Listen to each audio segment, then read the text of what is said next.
Welcome to the Socialette podcast, where we empower you with the marketing know-how you need to create the business of your dreams. I'm your host, Steph Taylor, and I'm a marketing nerd, Shiraz lover, and passport stamp collector. Join me as I dive into all things small business marketing and deliver them to you in bite-sized, fluff-free lessons every Monday, Wednesday, and Friday. Let's get learning.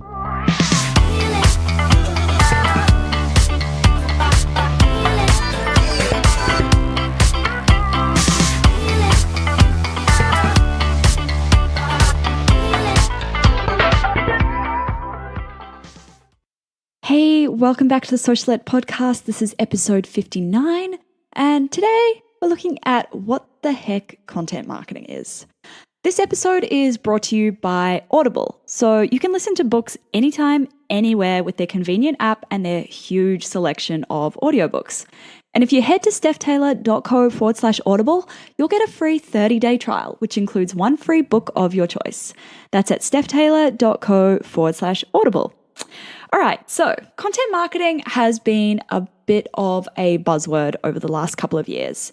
You've probably heard of it, you might even have been doing it. Maybe you've already got a content marketing strategy and you're all over it. Or maybe you have no clue what the heck content marketing is. This episode, I'll be looking at what content marketing is and what it isn't, as well as why you should be doing at least some content marketing for your business. Before we get stuck in, I'd like to tell you about my free content marketing cheat sheet. It's called 50 Ways to Promote Your Content, and it's exactly what it says on the tin. 50 different ways to get your content out there and seen so you can grow your audience, build trust with your existing audience, and convert your audience into paying customers or clients. Head to stephtaylor.co/59 to download it for free. All right, what is content marketing? Well, the Content Marketing Institute, and they're pretty much like the authority on content marketing, they define content marketing as the strategic marketing approach of creating and distributing valuable, relevant, and consistent content to attract and acquire a clearly defined audience, with the objective of driving profitable customer action. Whoa, that's a bit of a mouthful. So if you're creating and posting content to Instagram, does this mean that you're doing content marketing? Not necessarily. Let's break the definition down a little bit. So it's a strategic marketing approach, and it's done with the objective of driving profitable customer action.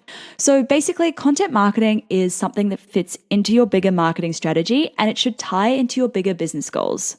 So just by sharing content willy-nilly, you're not necessarily doing true content marketing. The other criteria they mention is that the content is valuable, relevant, and consistent, and it's done to acquire a clearly defined audience. I've talked a lot about how important it is to define your ideal customer or your ideal client, so here's a little proof that it's not just me who says you need to do it. If you don't know who you're marketing to, like down to a T, you need to do that right now. Okay, so the content needs to be valuable, relevant, and consistent. What does valuable mean then? It basically means your content needs to make your audience's lives just a little bit better or a little bit easier, even just by the tiniest amount. You could be teaching them something new or helping them to solve a problem they struggle with. And then there's relevant. What does that mean? So it means that it needs to be something your audience wants and is interested in, not just what you're interested in. Sure, you might have opened a new store location last week, but is this something your audience is going to find truly interesting? Probably not. Lastly, it needs to be consistent.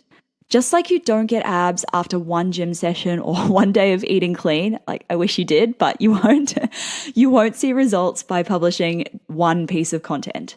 Good things take time. Consistency shows your audience that they can trust you. If you're consistently showing up for your audience and they know exactly where they can find you day in, day out, they'll start to trust you. And once they trust you, it's a heck of a lot easier to sell to them. There is a lot of content out there these days, so you need to make sure that your content meets all three of these criteria. Rather than looking at what everyone else is doing in your space, I want you to think about what they're not doing. Where can you stand out? Like, what's the opportunity for you?